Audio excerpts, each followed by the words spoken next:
Okay, I think we're live. It's live in the top right. Oh, yeah, That what you I want? see it.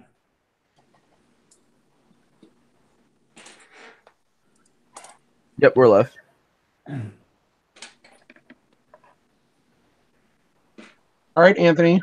So how long have you been doing YouTube for?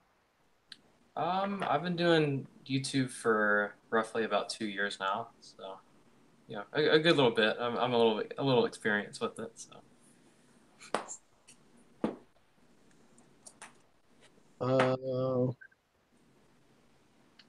Asking questions, guys. What's your favorite theme? favorite theme, well, it'd probably have to be Star Wars. I'm a little. I mean, I wouldn't say I'm like stepping away from it or anything. It's just like I don't know, with like me kind of like disliking Last Jedi and stuff like that, the way Lucasfilm handled some of that stuff. I'm not as into it anymore, but I definitely have to say, Star Wars. But I don't know. After that, probably would be like Lord of the Rings or Harry Potter. So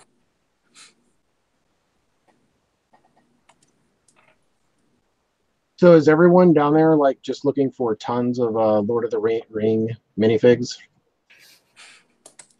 it it seems like it because my brother Blaine he's got like 200 like Orakai minifigures, and every time that he like gets in contact with someone, they're just like, "Oh, can I buy your Orakai?" So, um, you know, it does seem like everybody wants Lord of the Rings figs. I mean, they're cool figs. I mean, I don't blame them. I mean, like, I don't necessarily care for collecting them. I think it's a really cool theme. I like seeing builds from it, but I don't know. It's just I'm not as cool as Blaine when it comes to Lord of the Rings, just because they're so expensive. So Do you think they'll come back out with like a Lord of the Rings series again? Me and Blaine talk about it all the time. That's an interesting question because I think eventually, yeah, I think they will. But I think what would have to happen is like a TV show or some sort of like spin-off movie for the series would have to come back for the Lego to bring it back. Um, you Didn't know, Amazon buy it or something, or aren't they going to do that? I think Amazon is doing a TV show, and I know a couple people were like hoping that Lego will bring back Lord of the Rings for that. Um, I don't know, being that it's going to be on Amazon and other providers, but um, I don't know. I really feel like something like significant would have to like come out. Like for example, like they brought back like Harry Potter, but the reason being is because the whole like Fantastic Beasts and stuff like that. So I think it'd have to be something similar to that for Lord of the Rings to make a return. So there's supposed to be a major theme coming out in January. What do you think it'll be? Hmm. Um, I'm gonna put my money on something either pirates or medieval. Yes. Let's So let's hope you're right with Castle yeah. and Pirates second. Didn't what's his name talk about that? He spilled the guts. Yeah, Kim was talking about that at Brick Fair. I thought he said. What did he say? Was it Pirates or Toy Story or something? Well, Toy Story is coming out, but that doesn't come out until March. But are they just recycling some of the sets? Well, they're going to have new sets based off the new movie. Toy Story 4 comes out next year. And Lego already has the license for that, so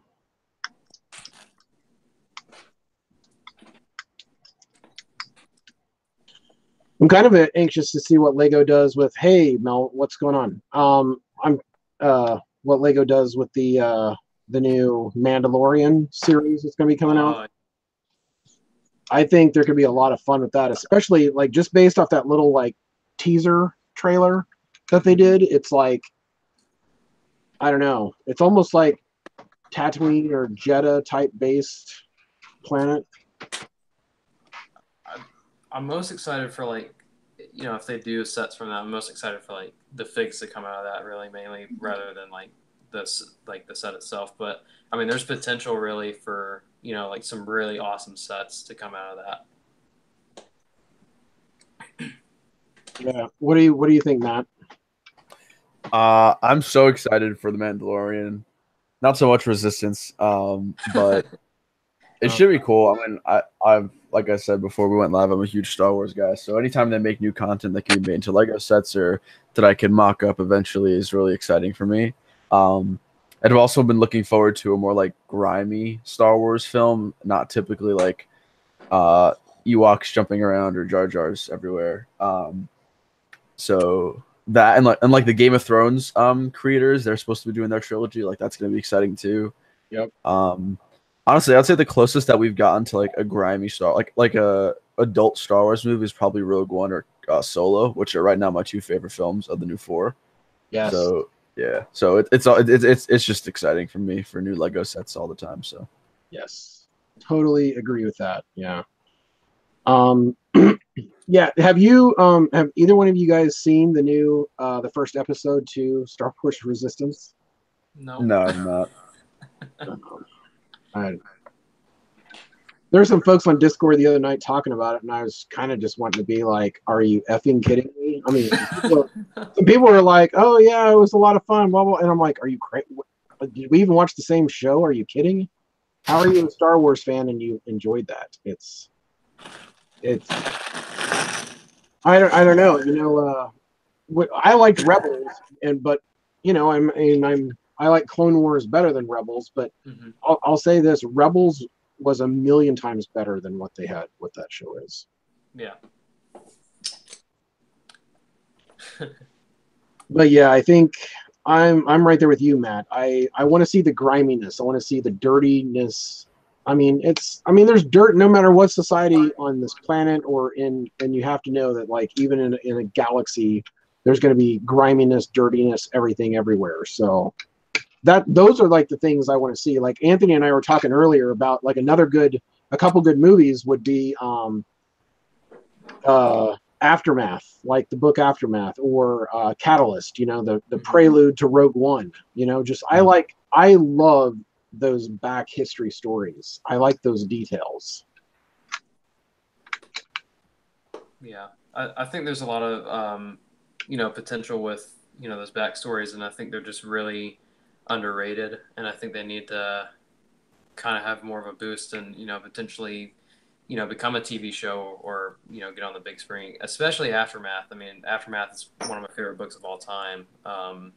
And like I said earlier, talking to you, Jason, like it doesn't have to be exactly like the book. Like it could be Aftermath, but it could be like the complete Imperial point of view. And something similar with the game Battlefront 2. They did Imperial point of view, but it was kind of like unfortunate because like the first two like story missions on that game was Imperial point of view, and then the rest of it was like Rebels. And I just want something where it's like completely Imperial point of view. Like it could be anything. I don't know. I just want like something that's like a complete like point of view of the Empire, and you get to see like their whole system and all that. So yeah, I think that's why Rogue One was such a success. Mm-hmm. It's a good backstory. You kind of wanted to know how it kind of led up, and it wasn't like Leia floating out in the middle of space. It was all kind of like the way it should be. Yeah, good precursor to Star Wars. Mm-hmm. Oh. Yeah, I'm not really that big of a fan on the Rebels, but Rogue One, I didn't care if it was a Rebel point of view or something. It was such a good movie. And like you said, the backstory behind it is just what made the movie really. So, one of the things I'm really excited to see how it plays out is how Jalen's Vardos build comes along.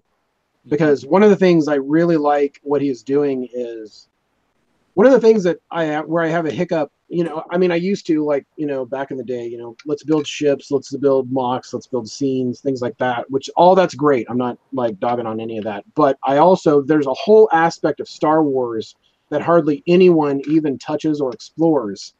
And that's like the cities, like, you know, the cities, the buildings, the, you know, that other life, you know. What's the diner that's in episode where Obi-Wan goes to the... Dexter's Diner. Yes. Have you seen that built out of Lego?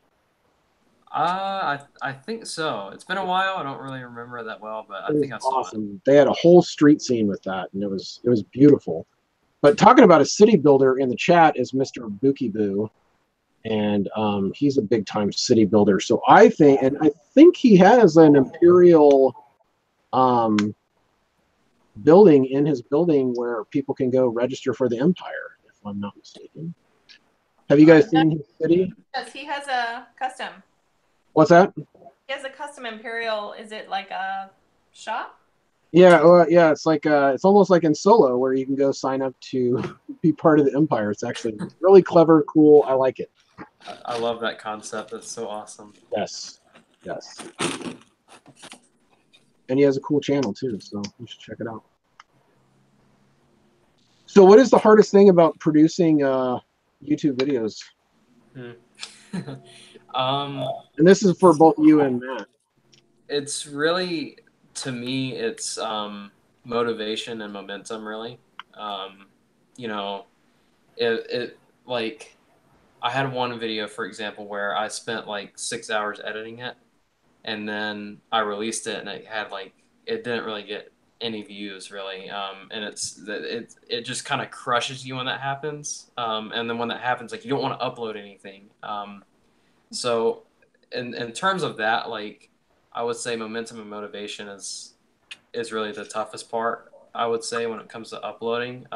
You know, of course, you know, just doing it for a while, you know, you got to learn, you know, your where to cut and all that for it to make sense and all that, you know. So editing can be pretty difficult, but once you start doing it a lot, you know, it gets pretty easy. But you know, that's why I think, I don't know what Matt thinks, but that's my opinion.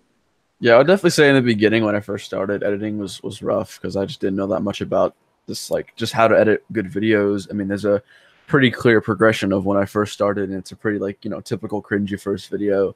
But I feel like now it's definitely graduated, especially with the vlogging that I did at Brick Fair. It's fairly, I don't want to say professional, but it's definitely not just straight up amateur, like, editing and stuff. But honestly, the biggest thing for me is finding content other than weekly mock series builds, because obviously I can only have one of those videos a week, and then I try and have like a haul video and all that kind of stuff. Like, luckily with these past couple of weeks there was news. Like, I had the Darth Vader's castle in a video, I went over the Mandalorian in a video, and then I don't know if I know for a fact Anthony knows this, but I don't know if anyone else does. There was a Lego YouTuber by the name of Republic Attack. Do you guys know of that? What happened with him?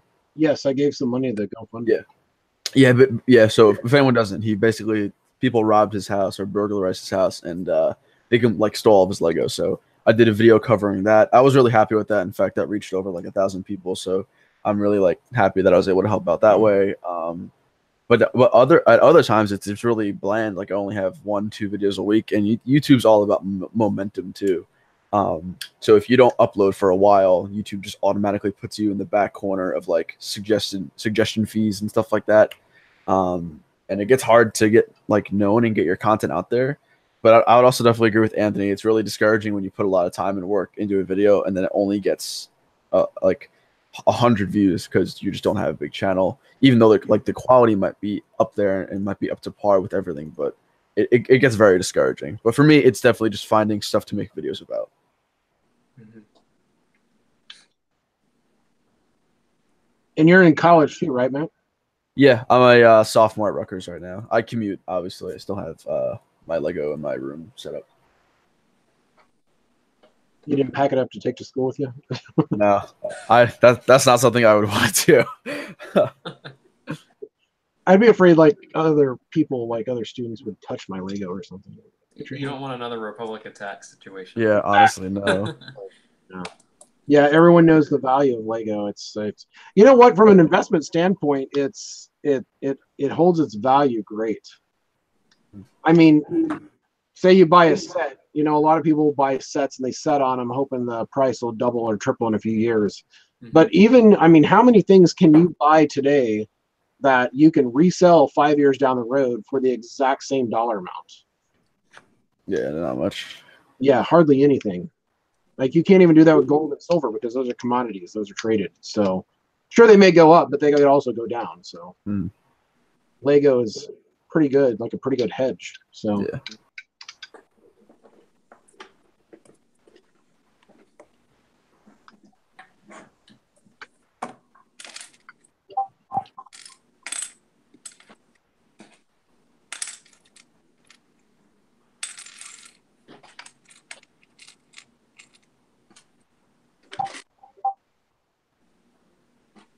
So do you guys use like Facebook and other social media sites? Yeah. My second primary site, I would say, is Instagram. Facebook is just kind of there. I tried Twitter, but I really don't like the setup of Twitter, so I just kind of swept that one up under the rug. So. Yeah, it's primarily YouTube for me, and then Instagram, Twitter, Flickr, kind of, but I'm pretty bad at being consistent on Flickr. There's like two communities out there I've noticed. There's the Flickr community and there's the Instagram community. Yeah, they're very different. Very different. We'll talk about that offline. Why is that? We'll talk about it offline. Hey, Tan's bricks.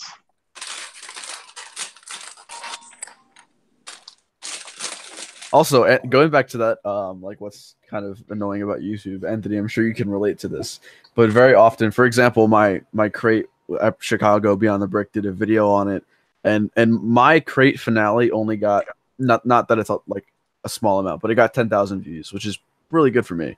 But the Beyond the Brick video has 366,000, and that's just like. And it's not even a fact that like they're making money. Like I could care less. Like I'm happy with supporting what they do. Like I love what they do for the community. But it's like it's super discouraging when I spend, you know, half a year building a block and then I only get X amount of views when someone else covers it and gets like 10 times that. I don't know if Anthony can relate to that at all. Yeah, I can, because you know, Ren Stronghold that I did, it's one of my best mocks on there, and it has those infamous trees on it, and it really sucked because the finale video for that got 2.7K views, which isn't horrible, but for a great base plate mock that you spent hundreds and hundreds of dollars on, it just kind of you're wanting more. Like I was hoping I'd get like 10,000 or something on it. But I'm not really gonna overly complain for 2.7K, because there's people out there that would kill for 2.7K views, but sometimes it happens, and you just kind of have to really bite the bullet, really, when it something doesn't perform as well as you wanted it to, or as you projected it to. Yeah, it's like that. It's like that on Instagram too. Whenever people ask, like, "Hey, can I share this picture? I really like it," and I'm like, "Yeah, sure, whatever." And like, you'll get like 485 likes on it or something, and then they share it, and all of a sudden it's like there's 1,600 or just like, wow. Mm-hmm. I think one group of people on Instagram though that kind of irritates me are just they have these monstrous followings on there, and like I don't really care about that, but they have these monstrous followings and they don't build anything. All they do is share everyone else's. Mm-hmm. I think I know the exact Instagram account you're referencing to. I'm being nice. I'm not saying anything bad.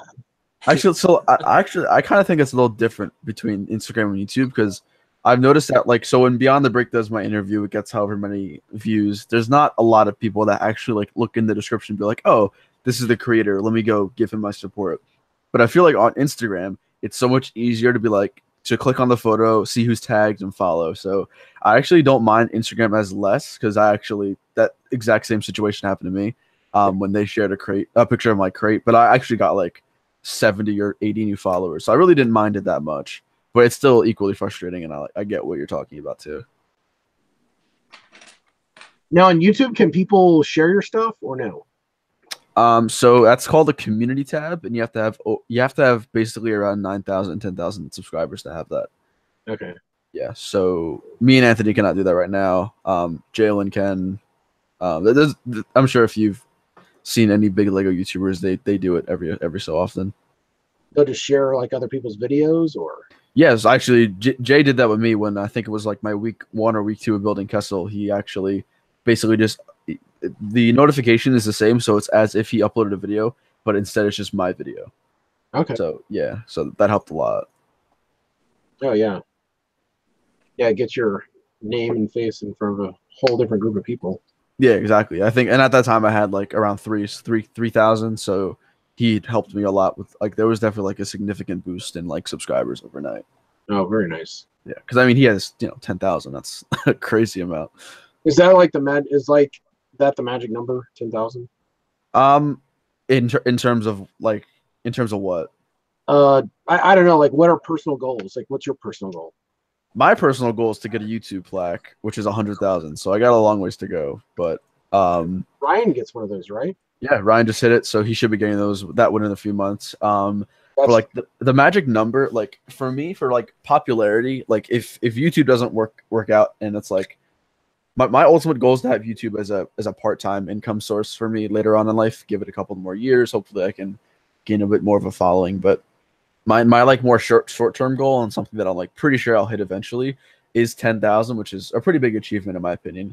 But like long term, it's definitely 100,000 with the YouTube plaque, and that kind of shows me that I could actually make a living off of doing videos and stuff. So that's like the magic number for me is 100,000.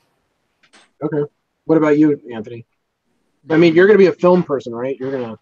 So this is right up your alley. I'm gonna try to be, but man, overall goals. That's a good question. No one's actually asked me that before. I don't think I've really like thought about that. It's for me, it's more of like, if my stuff performs well, like if it gets like X amount of views, it's like that overly projects what I wanted it to be, or in terms of like subscribers, like if one day I'm getting like 28 subscribers a day, like I enjoy that. I mean, I'm kind of like I agree with Matt, like I don't really see myself getting 100,000. I mean, that's a lot of subscribers. I'm gonna have to do it like a long time, but I would say, yeah, like if what I would really like is like 10,000 subscribers and stuff like that. But for me, I'm just happy when my videos entertain people, and it gets a lot of views or something, or I get a surge of subscribers. So that's kind of how it is with me. Yeah, I made a few videos and put on there, and then I'm like, oh my gosh, there's like 25 people watch this. That's so cool. But it takes a long time. It just like the amount of time it takes. I'm like, screw this. I'd rather be building. Yeah. Yeah, that's always the hardest thing. Yeah, I'll just be like, I'll just take a picture or something. Yeah.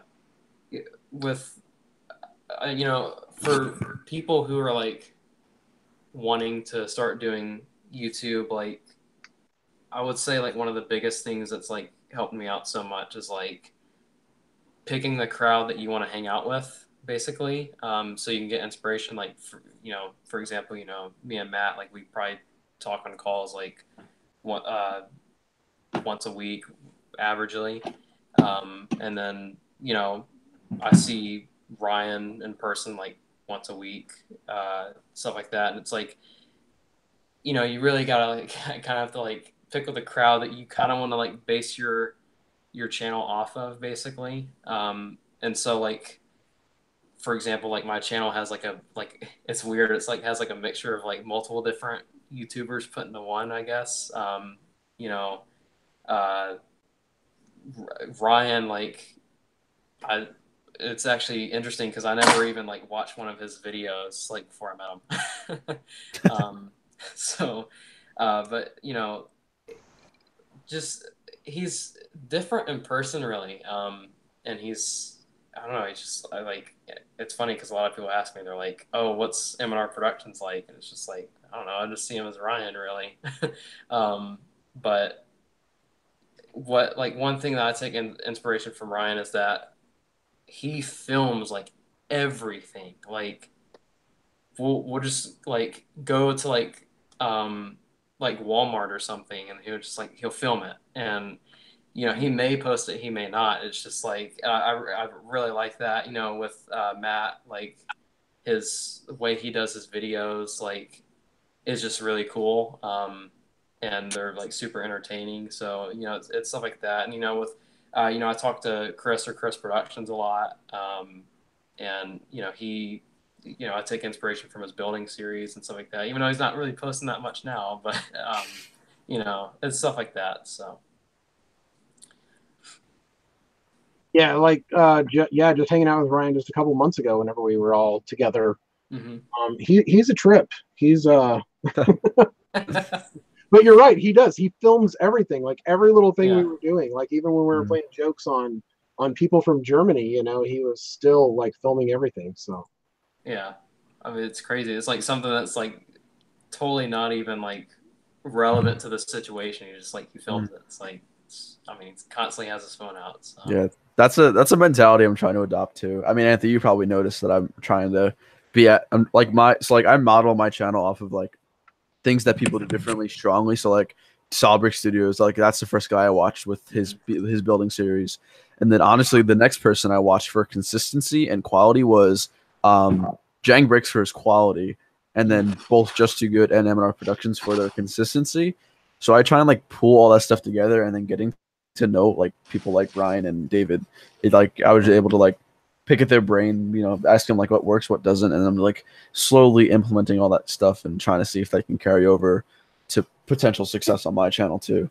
mm-hmm. That's a big thing about hanging out with people that you want to associate yourself with, people that you want to emulate, stuff like that. So I would definitely agree with Anthony there. Especially when you hang out with someone who's been doing YouTube like for like 7 years, because like they know their way around, and they won't necessarily like take the time out to kind of guide you through it, and you know, because they got their own stuff going on, but like they'll like just talking to them like you know, I went to Ryan's house, and as soon as I got back, I was like, I want to film a video, and I want to do it in a different format. And right after, I filmed a haul video, and I did do it in a different format where I wanted to kind of make it entertaining by, you know, like I don't know if you guys saw it, but it was like I opened up with like a communist like USSR theme. yeah, So That was confusing. I didn't understand that. so I wanted to be different. I wanted to make it kind of like funny. So, but yeah, I mean, you know, it's, you know, again, it's it really one of the big things that I think a lot of people forget, or people that really don't know, is just, you know, hanging out with the people that, you know, you want to associate yourself with. So I have a question for you, Anthony. So have you ever gotten like a true sincere fan of your channel who's like who wrote like some sort of, whether it be like comment or DM message or something like that, but have you ever had that like experience? Because I've had one that I'll tell about, but like I want to see if you've ever had this like really deep emotional experience with one of your fans or like viewers. There was one like I think it was like a couple months ago, and it was like there's a few, you know, it was like a little back and forth, but it wasn't like a long term conversation. There was this one person. It was really touching. It was someone who was going through like depression, and they were having like suicidal thoughts. Um, and basically, you know, the long story short, they were basically saying, you know, like seeing you uh, happy and motivated to do YouTube and Lego really inspired them, and they started doing it. Um, and that was probably the most touching thing that, you know, I've seen. You know, of course, you know, every comment that's like, complimenting, my builds or, my videos is, I'm very thankful for. But, there's been some touching ones, but I'd say that one was probably like, the most touching one that I've encountered. So Yeah, mine is basically that exact same thing.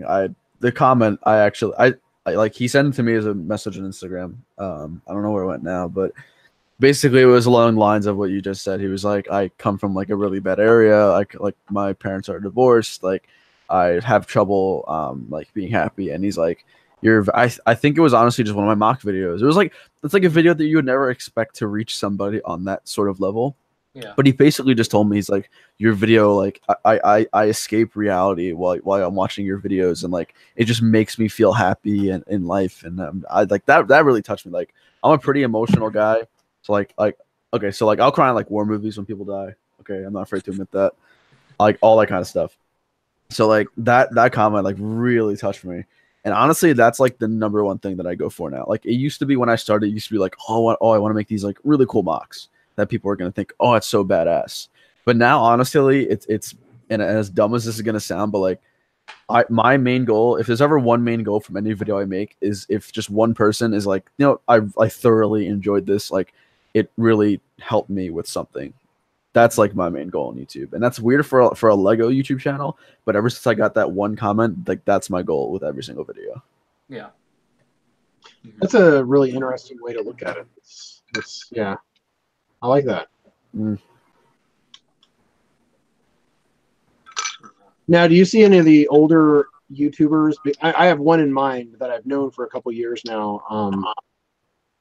But I kind of look at what he's doing nowadays, and I just don't think his heart's in it anymore. And he's a person that I know both of you guys both know probably pretty well too.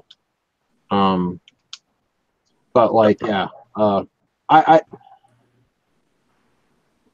I think Dave was at his height whenever he was doing Kashyyyk, but after, or actually even kind of partly Scarif, but you could kind of see him on the end of Scarif kind of like start to trailing, and now in the crate one is just, it just seems like his heart's not in it. Yeah. But I also know that's not his dream. I mean, he wants to be a filmmaker, movie type person. So I think this is one of those stepping stones to that next adventure. Yeah, so like the first time I met David was at Virginia, and he's one of those guys where like I'll admit it on stream, I truly low key fanboyed a little bit when I saw him, because that's the guy who like influenced my channel. That's the guy who I'm like, holy, that's David Hall.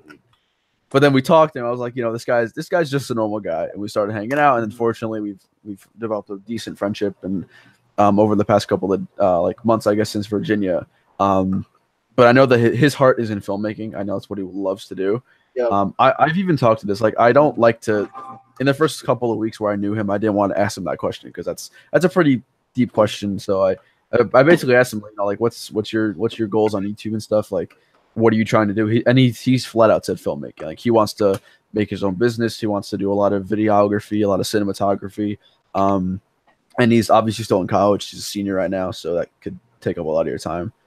Which is something I feel is really at a large disadvantage to him and his fans, because people are always expecting rapid progress all the time. But as I'm sure any of you know, if you've gone to college, it gets really, really hectic a lot. And it doesn't make me like upset, but I get pissed off for him when I see comments of people just telling him, like, or just asking, where's the progress? Like, oh, what have you given up? Like, I'm unsubscribing. But I know that filmmaking is definitely where his heart's at right now. But I know he's still, like, he loves Star Wars, and he still loves making mocks. Like, I also had that same thought, Jason. Because, like, his crate segment started to, it was every week, and then there would be like a break every other week, and then now it's just whenever he can upload it. But after learning more, it's definitely more so like he just loves filmmaking, and that's what he wants to do, and YouTube's just gonna kind of be his passion. But I don't think he's gonna devote that much time to it as of now. Yeah, I actually, and if he ever watches this, he'll probably get a laugh, but I caught him actually fan stalking me, and I snapshotted a picture of him staring down one of my friend's hotels at Brickfair, Virginia a few years ago. That's a total. I haven't have. If you look back, like I don't know, a year and a half ago or something, it's on my Instagram, but it's kind of funny. So it's a joke shot, but yeah. Yeah. Matt, going back to when you were saying, how it pisses you off when, someone is like, like, why are you not releasing anything, when it comes to David? I was kind of like that before I met him. And I didn't really talk to him that much, but like just listening to his, expertise and all that, it's like, wow, like I really understand this guy now, and I really like him. He's a cool guy. So I mean, it kind of like gets me too, and like, people are just like, oh, why are you not uploading anything? I mean, I get it. He used to build. He used to build really cool stuff. Like, Jason said, Kashyyyk. I mean, that was like awesome.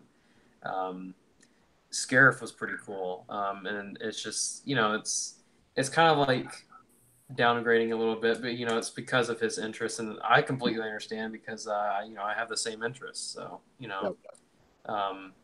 it's I think it's almost like a like active military. Like I don't want to compare it to that because it's like disrespectful, but you know what I'm saying. It's like someone who like fights a long battle, and then like they have to like finally like put up the uniform. It's kind of similar with YouTube. Like if you do it for years and years and years, sometimes it's it's time to put up the camera or slow down a little bit. So I kind of see it that way, really. Yeah, I would agree. I think after his Kashyyyk one is still like I still go back and like look at some of the stuff that he did on that. Just like the inside of that mountain, and then even on the trees and everything, the techniques used, the scope of it, the size of it. Did you guys ever see that in person? No. It's he still has it. It's still boxed up in a storage unit, and I would love, Dave, if you're watching, I would love to see you bring that back to Virginia. You need to get that out. People need to see it. Yeah. Yeah, honestly, so in my personal opinion, in terms of the Lego YouTube community, so specifically on YouTube, I think of some of the biggest, obviously like Jang Bricks, and then David, Ryan, Just Too Good, but they all have their separate like niches. Like Ryan's Ryan. He does everything. He does the reviews, he does his vlogs, he does the controversial stuff, which I find hilarious. Just Too Good does like the news videos, all the reviews. Jang Bricks obviously pioneered a lot of their reviews. But one of the biggest motivations for me, and I think Anthony, I don't think I've really ever like talked to you about this, but the fact that David is like slowly kind of not stepping away, because he's never going to leave YouTube permanently, but the fact that he's kind of transitioning to another part of his life, and that spot for the Lego YouTube weekly mock builder, that's kind of opening up. And honestly, I thought that was Chris, but obviously Chris is, he's in college as well. He's been very busy. So one of the biggest motivators for me is, no matter what deters me with my videos, is there's always that chance that people who look to David in the past and are looking for a new series, looking for a new content creator, and then they come to people like me or you. So that's one of the biggest things for me right now that keeps me going. Yeah, it's funny because like we were saying that you were going to be like the next David Hall. So hopefully that's the goal. That'd be pretty cool. I mean, eventually there's going to have to be a new generation of YouTubers, no matter what happens. I mean, yeah. So, do you guys ever look at YouTube statistics on the amount of people that spend, like how much time they spend watching YouTube versus Netflix versus regular cable programming? I don't think I've seen those statistics now. Yeah, so YouTube is like in the top 3. Yeah, I'm not surprised. And kind of what you're just saying is like, who's going to be that weekly mock builder? Honestly, I think there's even just Star Wars alone, not including the other themes and everything going on, but you could easily have 2 or 3. Yeah, easy. I think Jalen's the next one. Honestly, he has the subscriber count. He's been growing steadily. Like a lot of things I've talked about with like Beyond the Brick. All the big YouTubers that I meet, I always ask them like, was there anything that was noticeable or that you did that like really helped you get along? And they all basically said like there was one point where their growth started increasing but steadily. So like for instance, my growth is not exponential by any means, but it's also like really random. But Beyond the Brick told me that like basically there was a point in time where they started reaching a specific amount of subscribers each and every single day, and that's where they took off. And there's a website called Social Blade. I don't know if anyone's used it. It's not the most accurate thing, but it basically tells you YouTube statistics for channels for like how many views they get a day, how many subscribers they get. And like from what I can tell, Jalen's been getting a steady growth. So that's like a big thing. And I think I think if he takes that further for a couple more years, I think he could very well move into that spot. I would agree. Yeah. Yeah, he's a lot of fun to watch. You know, and he's honest. You can see he loves it. Yeah, he does. Oh, yeah, I like that. Yeah, and then even like you said, like there's room for more. There doesn't only have to be one. So, you know, hopefully there's room for others as well. Do you notice though? It's kind of only Star Wars themed that does that. Like, yep. There's really no one that does. I mean, Jang has a living city, but there's not a week. He doesn't have like a weekly build video. He doesn't have a weekly running theme. Yeah. But no one does for City. No one does for, well, Ninja. I mean, anything. Yeah, I honestly I don't know. I mean, in my opinion, I think that Star Wars is one of the most popular aspects of Lego. So that might just be my explanation for that. But I would still be interested in seeing like a military series. Like there are channels that do military series like what's his name, Anthony X39. What is it? Oh yeah. X39 Brick Customs. Yeah, like he does like military weekly builds, but like he's like the only one that I really know of that does big builds World War II. But I'd say just Star Wars and like military stuff. Personally, cities don't really get my attention that much. I don't know. I mean, like I said, I'm just a Star Wars nerd, so that's probably why. Yeah. Yep. But again, it's like, and that's why I think that's why I'm really interested in what Jalen's doing right now, is because he's actually combining Star Wars and City in this current build that he's doing. So I like that. Yeah. It's capturing really two different audiences in a way too. Yeah. Hey, look, Elijah's in the chat. Elijah's in the chat. Oh my god. I miss Peach Bricks. Bro, Peach Bricks, he uploaded for September. Did you see those videos? He did 2 videos for his September build. Oh, really? Yeah.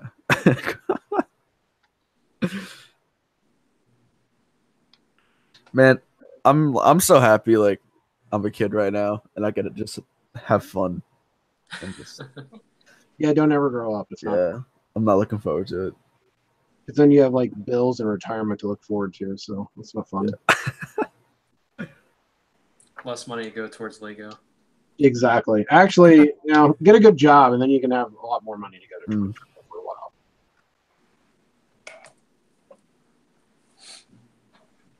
So, Matt, what are you studying? Majoring criminal justice, minoring probably business administration right now.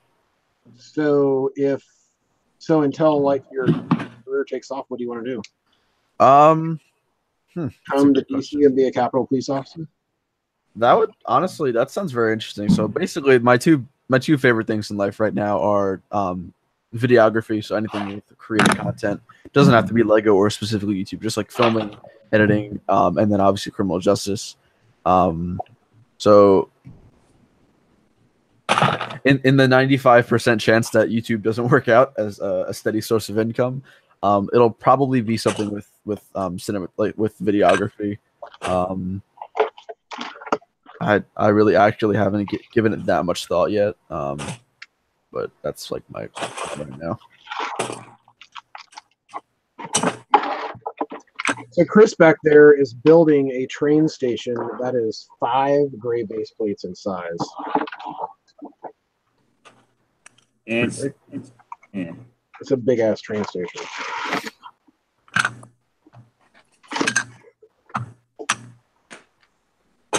Hey, speaking of which, do you have any medium dark flesh 1x2s plates? Do I? Yeah, 1x2? 1x2 plates. Do I have any or do I want any? What? Do I have any or do I want any? Do you have any? Probably not 1x2s. That's kind of a rare piece, right? I got some, but I mean, I need to buy more. Instead of buying more, I was going to see if you had any.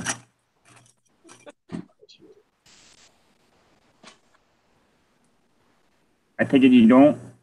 No, I don't. All right. Check out Blaine's World. I did. He doesn't have any. All right. Gotta talk to him about that. You know what? The medium dark flesh 1x2 plates only come in 8 sets. I know. I bought like And they're all 2018 sets too. So you've got a couple Brickheads, a couple Hogwarts, Ninjago Docs, a Hello Kitty thing. yeah, I have like 30 of them already. I need some more. Yeah, that's probably going to be an expensive piece. Hold on. I just bought some not too long ago. It'd probably be cheaper to go to Bricks and Pieces and buy them. Oh, because they're readily available piece. Yeah. Anthony, what camera do you use? Yeah. Is it like just your phone? It's my iPad. Oh, you record on the iPad? Yeah. Oh, okay. I'm not a fancy YouTuber. Got it.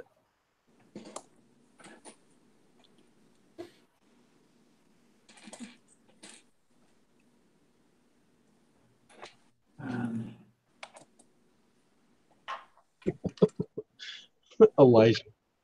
What are you talking about? I got pull it up. He's looking for 1x2 plates in the medium nougat or the nougat or the I bought flesh. some guy had 38 of them for 9 cents a piece. Yeah, you can get them off Bricks and Pieces from Lego and you VIP points for 6 cents. Yeah, I might end up doing that. I need a couple other things too. And Bricks and Pieces is caught up, so they're doing not too bad. Yeah, like right now, like all my orders have been coming in like within a week.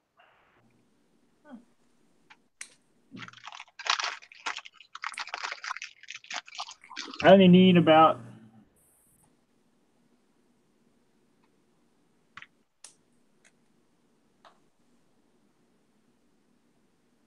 like 2 dozen more.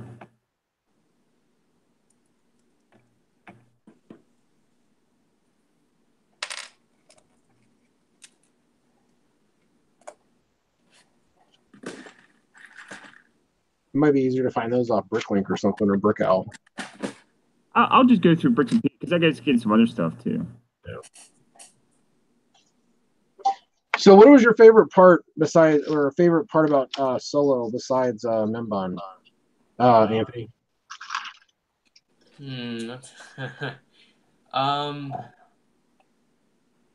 That's a good question. I really like the scenes that involve I don't know. I like the train scene. I like the scenes with any scenes with like Dryden Voss. I think it's like an interesting character. I want to interrupt you real quick. He's my favorite character. Yeah, it's the acting so well. He's so interesting. He's like that, just perfect like Star Wars mob boss. Like I don't know. I mean, not necessarily like a part of the movie, but like inside of Dryden Voss's ship, like every time I see like those scenes, it's just I get so inspired. Like I want to make like mocks of like the office room and stuff, but I just can never find like the time for it. But yeah, I mean, another scene that I really like is the where Han signs up for the Empire because it's Empire. So But yeah, I would have to say my second favorite part would be the train scene probably. Have you bought the Convex yet?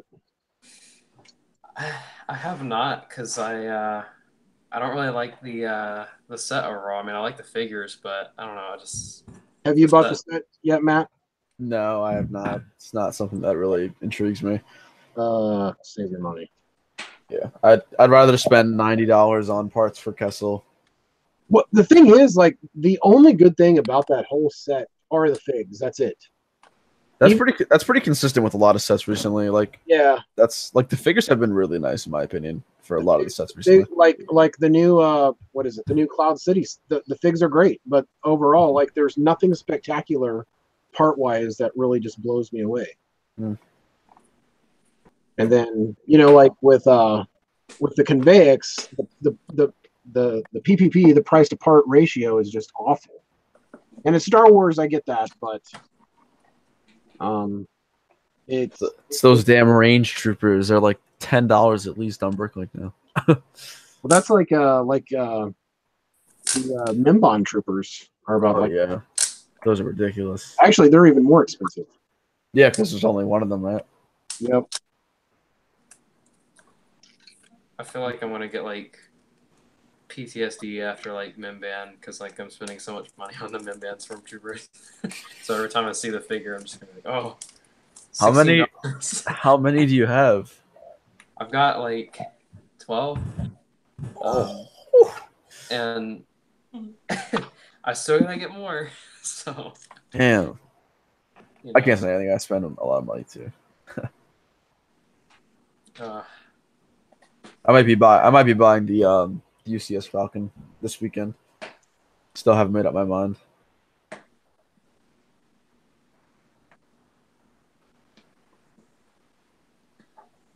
I've never really desired to get that set, to be honest.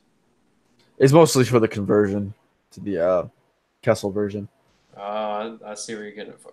Yeah. Well, let me ask you a question. That order that you made, Mhm. I was wondering, it was a lot of white and blue. Is that for a conversion Falcon? It is. It is. That's exactly what it's for. I figured. So I have 11 of them. Ooh. Scoop them all, Anthony. Someone's competing against me. Yeah. How many shore troopers do you have though? Is that the polybag one? No, it's the one that came in the Scarif set. There's 2 of them in each set. Oh, gotcha. So you're just talking about like the regular one, like not with like the blue armor? Or Yeah, just the regular, not the sergeant or anything. Okay. I've got like 6, I think. Okay. I have that Scarif. I think I have like 3 of those sets sealed. I don't know if anyone's interested in those. I got those for like a ridiculous, stupid price at Walmart. That's why I have 3 of them. I'd love to have more Scarif troopers. Like, man, I mean, I just the Scarif, the shore troopers is like they're one of my favorite Imperial figures. I mean, they're just so cool. Yeah. Are these the guys you're talking about? Yeah. That's it? Okay. I'm trying to look at how many I have.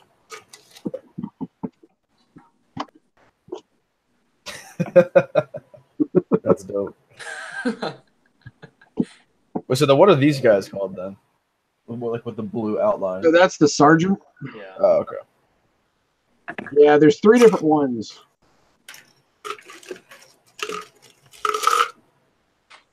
Oh, Anthony, I have a Minbon Trooper too, actually. I'll buy it. Bro, I'll put it on my store for like $5. I need feedback on my store because I have like no orders. So in the regular in the regular troops, I have 108 Oh my god. short troopers, and then I think there's 16 or 17 sergeants. I only have 7. I get why, like, because when you asked like how many I had, I was like 6, and you're just like, okay. What a I play. thought I had like a good amount, but Doesn't even have double digits. Triple digits. Triple digits. I don't think I come anywhere close to triple digits with any specific figure. I still have 17 the sets I haven't even opened. They're still sealed. Oh my god. Hey, does anybody need any of these? Are those the pilot pants? Yes. I got a crap ton of them. Did you get those last night? Nope, I got them on one of those giveaway bags at Book Fair. Ah. Hold them up again. Which ones are they? Is it the orange one? Yeah. Those are nice. I like those. They're medium dark flesh, well, medium nougat, whatever they are.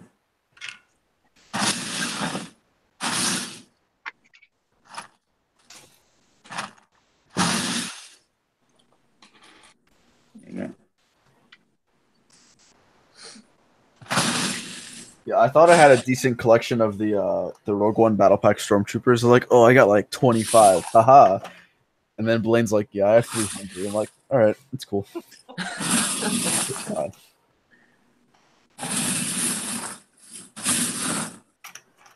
I had a bunch of stormtroopers, and then like, Blaine was like, I think I had like 60 of them. Blaine was like, I'll buy them all like right now for a good price. I was like, I mean, it's tempting. Are you talking about the one that the Walker came with? Yeah. Oh, I think I parted out 104 of those, maybe. How do you get so many? What the hell? One of the perks about being a vet is you still get to shop on base, and there's a very small group that shops on. And whenever they have a sale, they have a sale. Not Chris, like What? so for their birthday, for the Navy birthday, they basically did all their Lego was 75% off. What? Yeah. So, and I know a couple Bricklink sellers, and actually one was supposed to be on here. He's actually packing. He's getting stationed in Japan, so he's leaving it for Japan on Monday. But anyway, but it's and it's all tax free, so That's insane. it is probably my greatest thing getting out of the Navy. Yeah, I thought my collection was decent. I think right now I still have 15 of those sealed. Damn, 106. Jeez. Well, that's like all those. I've got so many damn battle packs. Like I've got totes full of battle packs.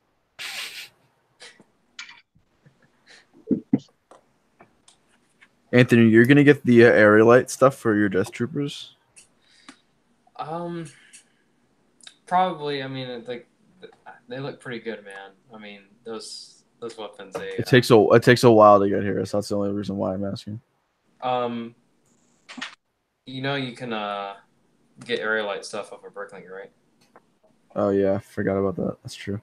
Yeah, that's where I get my Aerolite stuff because when I back with when I was building Scarif, I got those Shore Trooper blasters, Mm-hmm.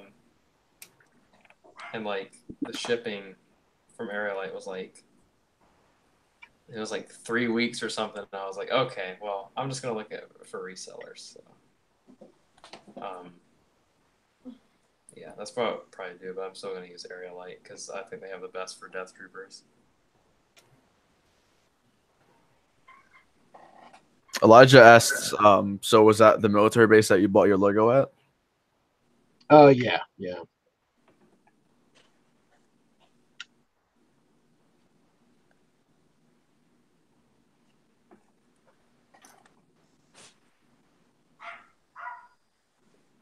it's the one I work on now. So Gotcha.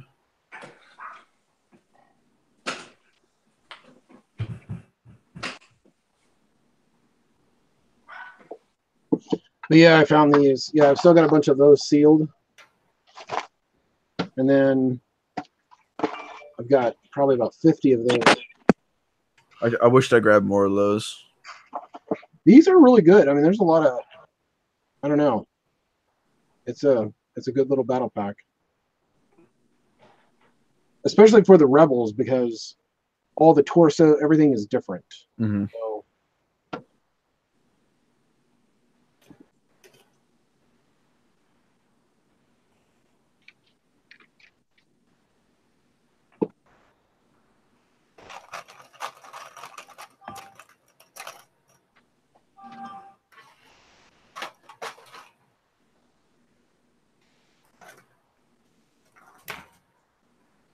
I gotta say, I think the Death Troopers are my favorite type of trooper from Star Wars.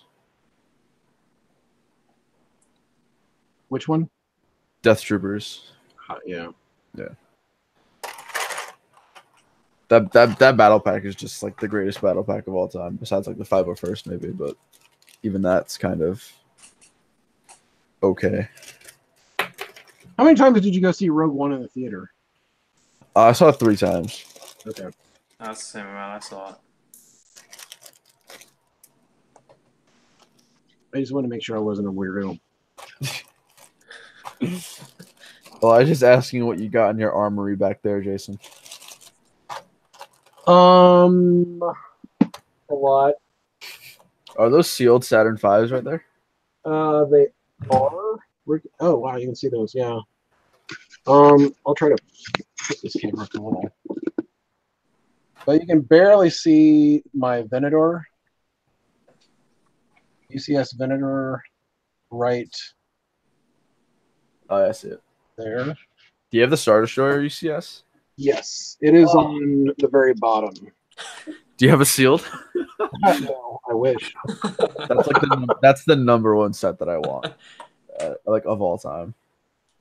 What's a sealed one of those go for? Oh, it's ridiculous. It's like thousands of dollars now. I bet they come back out with that. Yeah, that's the only thing. I'm sure within the next couple of years they're gonna redo that. But it's gonna be like $800 probably. Yeah.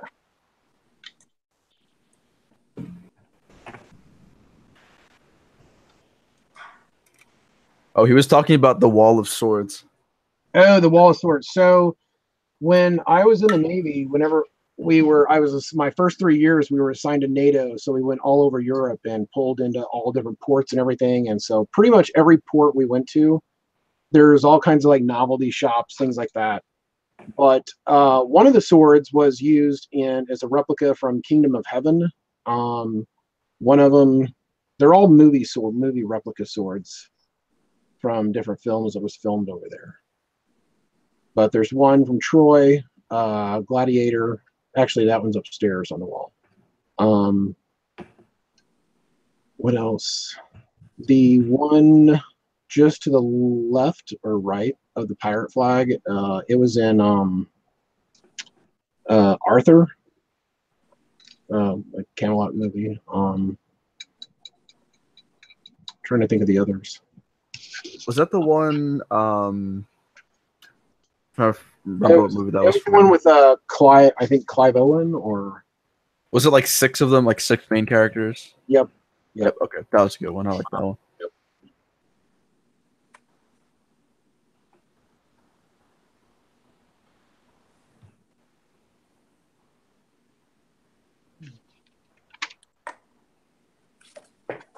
Yeah, the things you spend your money on. Now I wish I had that money for Lego.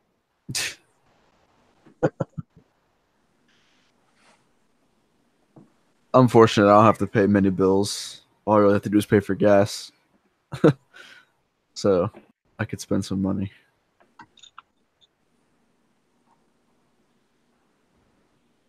So, Jason, I got a question for you. Yes. Have you ever considered creating a mock based from your experiences in the Navy? I have. I was actually gonna build. So was it last year or the year before? Hey, Chris, was it last year or year before? Whenever the Battleship Missouri was at Brick Fair. 2 years ago. Okay, So I saw that. Brickmania's Battleship. Yeah. Yeah, Brickmania has it. So I was like looking at that, and I just wanted to build my cruiser. I was on the Cape St. George, which if you want, I mean, there's lots of film of Cape St. George on YouTube. If you just look it up, there's like us shooting pirates and launching missiles into Iraq and all kinds of fun stuff. But yeah, some of these pirate boats, they didn't make it. They didn't get very far at all. I know that sounds funny and as a joke, but that's very real. Outside the United States, it's a whole different world. Yeah. What else? Yeah, I was gonna do that. I think a really cool, like my favorite port to ever pull into was there in Malta, because the entire like island is like a fortress, and there's so much history there, like medieval history, like especially with Templar Knights, things like that. Okay. But there's also a very, very, because the Christians had it, then the Muslims took it, then the Christians got it back, but then the Muslims took it, but the Christians got it back. I know, back and forth, back and forth. The cool thing is, though, is that it's a blend of like architecture and it's a blend of science, because I mean, if you look at like mathematics and engineering and everything, some of the greatest, like mankind's greatest stuff came from like, the Persian Empire, things like that.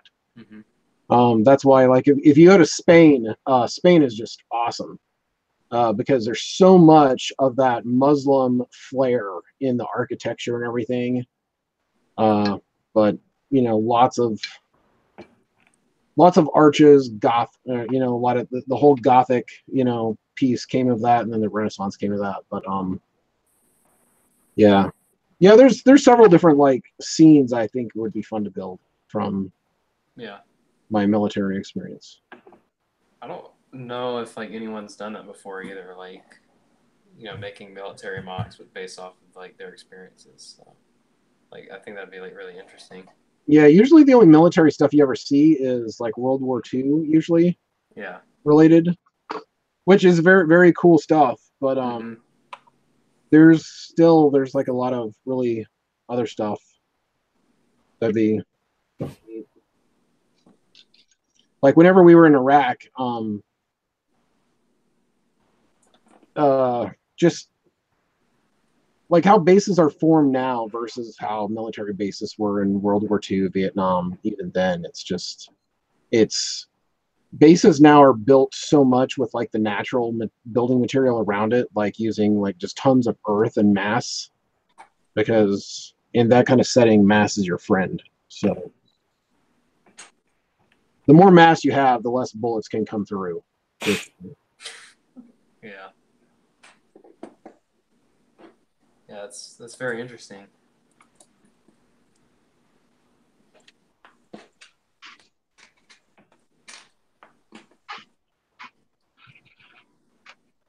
I think when it comes to like military stuff, I think like there's a lot of like behind the scenes stuff that never really gets like created.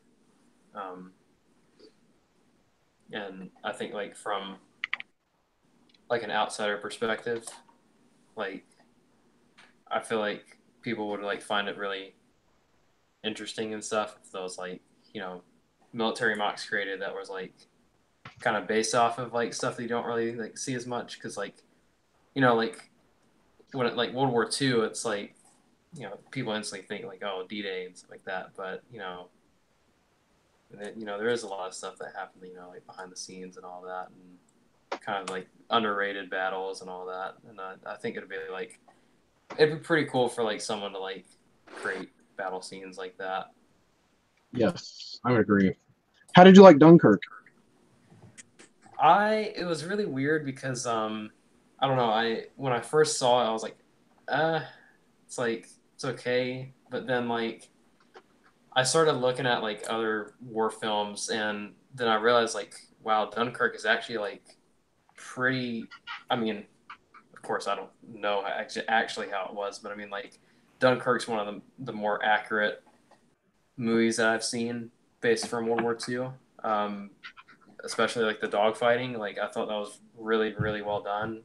Because when you look at like Red Tails versus the Dunkirk dogfighting, like Red Tails looks like some type of like Star Wars setup type thing, and then like Dunkirk, just it's portrayed like so well, and I think really a lot of it is. And what I really like about Dunkirk, it's more of a film that's telling a story about the battle rather than like particular soldiers, and I think it took me a little while to get used to, but the more and more I watch it, the more and more I enjoy it. Yeah, I can imagine, like, and we even said this too, every time we would deploy to Iraq or Afghanistan or something, but just like how we go today, and then what they had to go through back then, or rewind even, further back in history. And then, can you imagine like going into battle with swords and bows and arrows and getting all medieval on someone? That scares the crap out of me. Just the thought of it, just getting hacked alive, Yeah. And World War I, World War II, they're shooting bullets, and the bullets they're shoot, or even like take the Civil War, Revolutionary War, those muzzle loading rifles are like 65 caliber rounds. I mean, that's like the size, that's like bigger diameter than your thumb. Can you imagine like that thing hitting you? It's just like it just rips an arm off. I know what a 50 cal can do to like a small boat, but yeah. It's pretty scary to think about, like, because when I was younger, like, I wanted to join the military and stuff like that, and I was like that typical kid that I was like, oh, I want to go over there and fight on the front lines and stuff like that. And then like after talking to like so many veterans, I was just like, it's actually kind of scary. Like I don't know if I want to do that now. So, I mean, it's just, I think it takes a personality too to really, do that. And I mean, I have the most respect for like, veterans and active duty, stuff like that.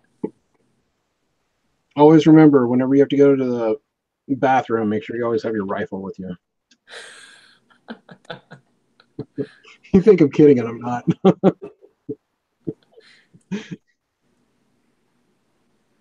Man.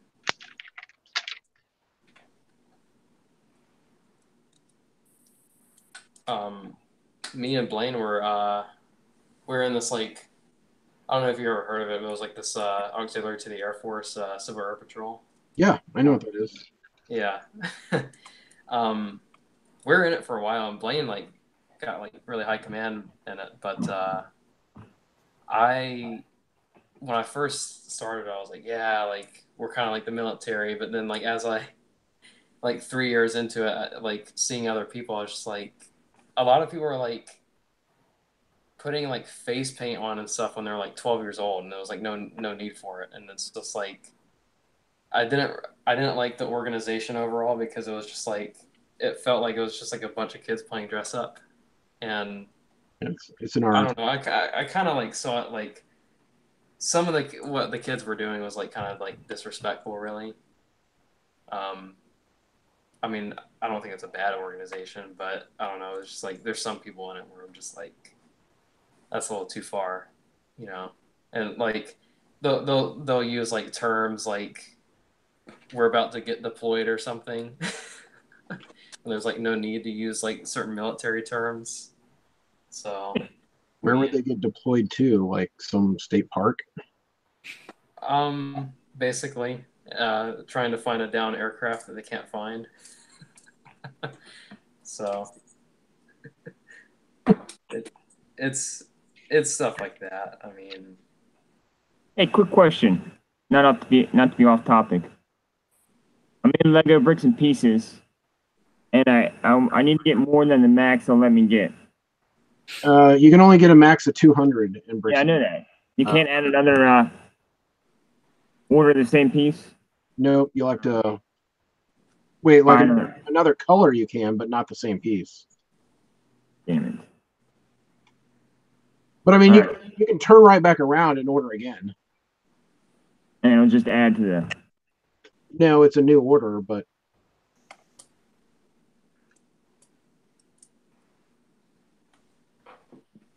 like the limit I think on Pick a Brick is It's 1,000. 200. No, Bricks and Pieces is 200. I think Pick a Okay. Brick is 1,000. And also, like, check Pick a Brick and Bricks and Pieces because, like, take a 1x1 for example. A 1x1 brick on Bricks and Pieces or on Pick a Brick is 7 cents, but on Bricks and Pieces it's 6 cents. Why the fuck would they do that? I have no idea, but they do it. Well, how do I save my my bag without going? You can't. Exactly. So I got to confirm my order. Completely, yeah, check out. Yeah.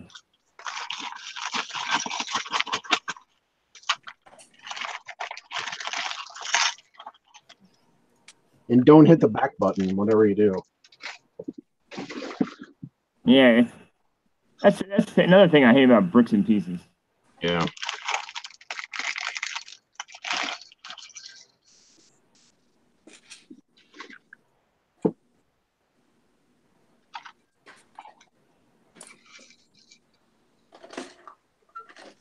I love Bricks and Pieces.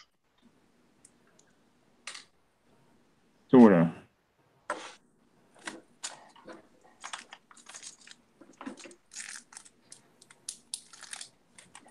All right, so I'm unfortunately going to have to leave. I have work at like 6 tomorrow, and I have Oh, some. you're fine. You got class. Yeah, I got work in the morning too, so that's great. So when are you going to be online again? I know tomorrow I'm doing a stream on my channel for Kessel, mid-afternoon. Probably not till Saturday night, maybe Sunday morning. I'm not sure, but I'll try and hop on. yeah, sure. All right, guys, thank you so much for having me on, and have a good night. All right, see you, Matt. Bye. See you, Matt. See ya.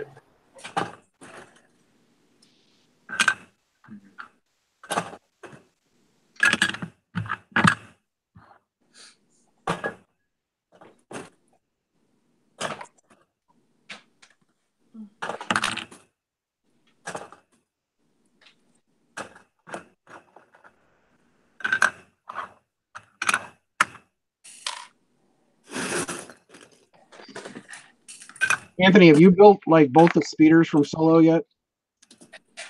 I haven't actually. I bought the set and then I was building a mock where I needed like a lot of dark blue, and I was like, I'm just gonna part it out. So, but I never built any of them. I built. Well, I'm building the this one, the dark blue one right now, Okay. and I built the other one, but I took it apart for parts. Yeah. Actually, the other one it has great parts in it. Yeah. Like, there's so many good parts. Like the All dark the- blue one. There's like, I don't know where it's at. I think it's like on the side of it, but there's like parts that I could use for like the Mimban trench and stuff. Yep, Like, oh yeah, like lots of there's- brackets and Yeah, and like the 4L bars and all that stuff. yep. Actually, a really good set is Enfys Nest speeder set. Mhm. Yeah, That is a great set for parts. I I absolutely love it. I think that's like probably like one of or maybe even my favorite set from like the solo stuff because it's like it's actually a really good set with good parts and good minifigures. Yeah, and it's actually got a cheaper price. I mean, Walmart put Yeah. that thing, like on sale immediately, and Yeah, I was actually like willing to pay more for it like before it came out. I was able to get it like 2 weeks before it came out. But I had to pay a little bit extra, but it was worth it. I mean, like, it's such a good set, and yeah, I don't know if I'm gonna like part it out though. Like, I actually just like really like the set. yeah, I'm not parting it out.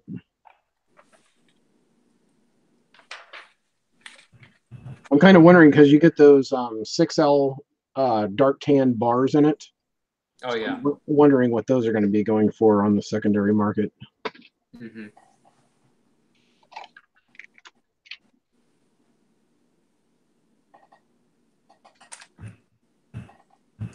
What's that set number? I don't know. What? Hold on.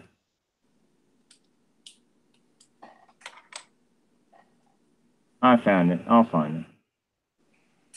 You know, another good set is the new, for parts especially, is the new Winter Village fire station. Oh, okay. Which bars are you talking about? Dark tan bars? Yeah, the dark tan, you get like 6 of them, I think, or 9 of them in that. 6. 6. They're only going for like 6 cents a pop. Oh, that's not 10 bad. cents. 10 cents a pop. No, that's cheaper than the pearl gold ones.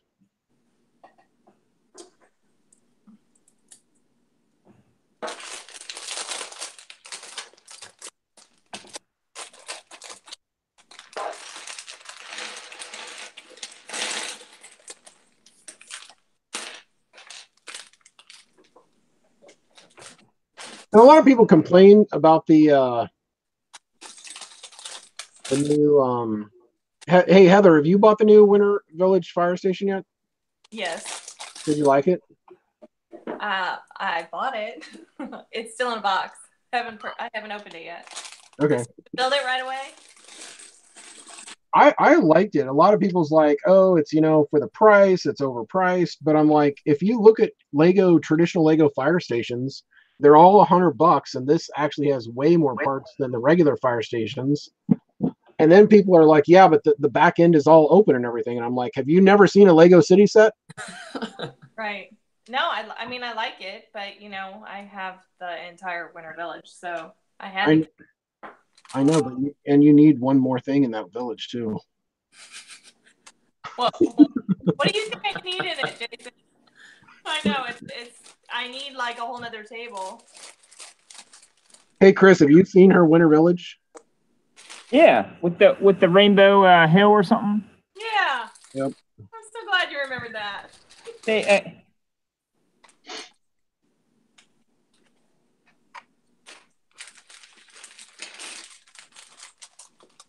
So are you working on your streets in your winter scene, Jason? Or not yet? I am. I'm gonna try to be done with the Arctic display next week, because I still got a lot of other smaller stuff I got to get built. Great. So, yeah, I'm ready to kind of. I'm kind of with like Anthony right now. Like the whole I'm over it. I'm ready to get it done.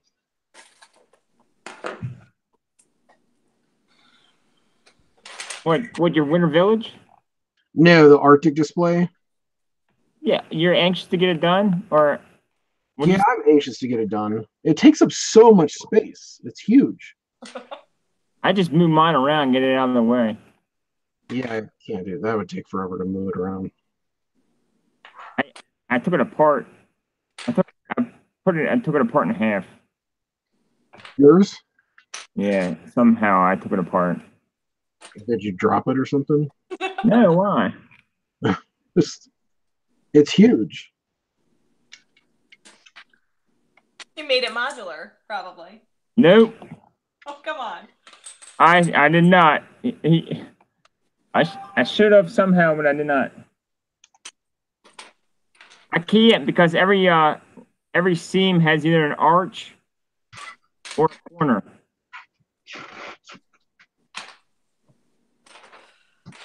You need to get different base plates then. No. Well, the arch is going to F it up either way. Yeah.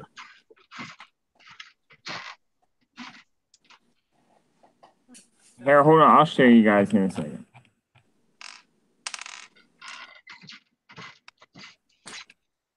So Anthony's building a train station based off of a real live train station out in Wyoming. Oh, okay.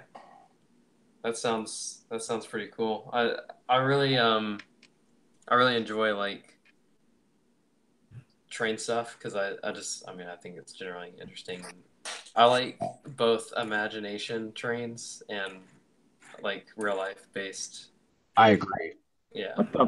I'm glad you used the imagination first. That makes me happy. I mean, I can't leave out your Imperial train, Jason. I mean, Yes. that's just gold right there. Every kid at every event we go to, that is their favorite thing in the world.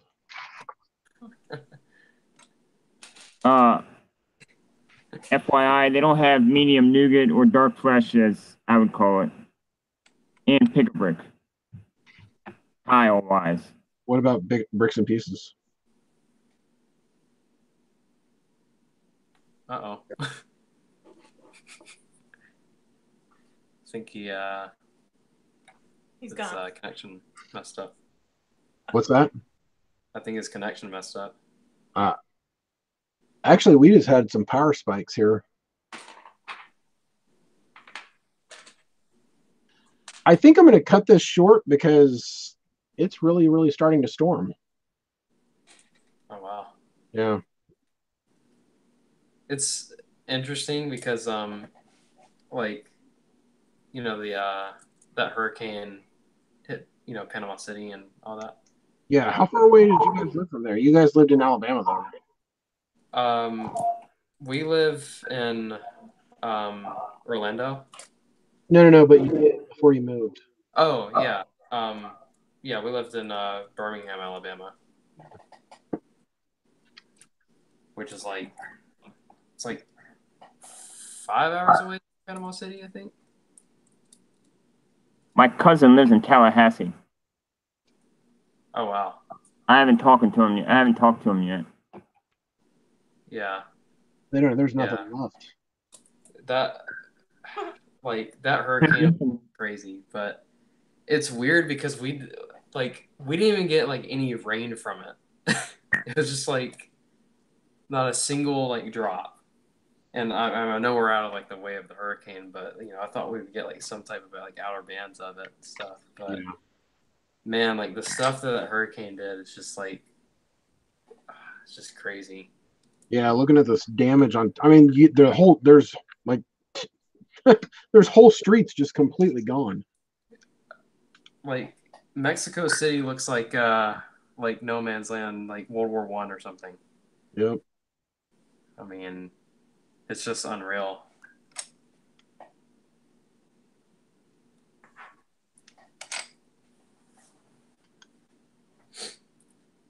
Hey, here you go. I'll show you that train station. I still got a ways to go.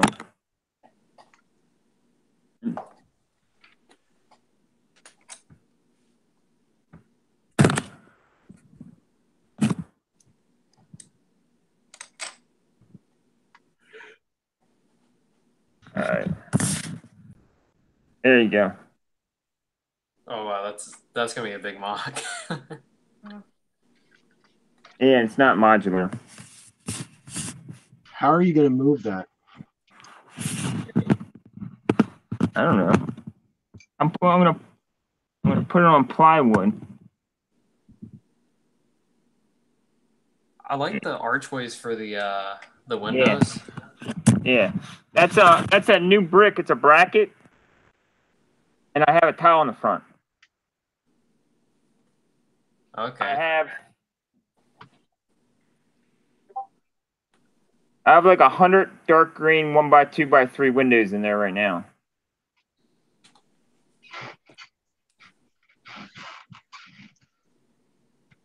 It's a lot of dirt. Which they give for like $1.25, $1.10 on Bricklink. Yeah, a lot.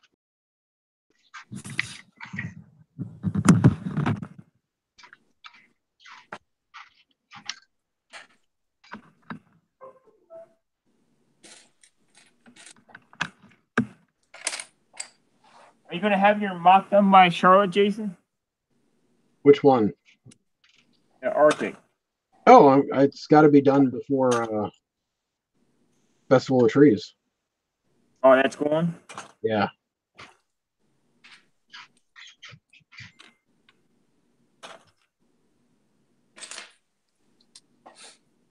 Yep, it takes up a third of the display.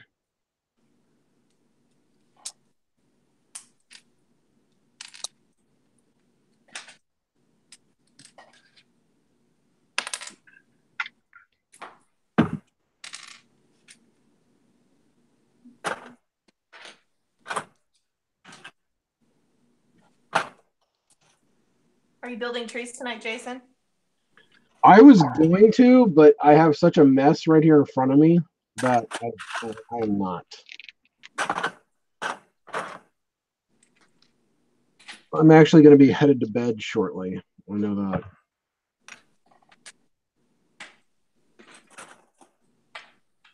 Don't grow up, Anthony. All you have to do is look forward to getting up early and going to work. I don't really want to. I mean, I want to, but deep down, I don't. That's called life, Jason. Well, sometimes it just sucks, you know.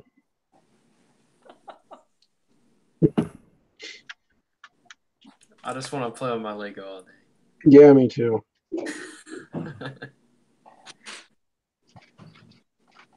All right. Well, I'm gonna head out.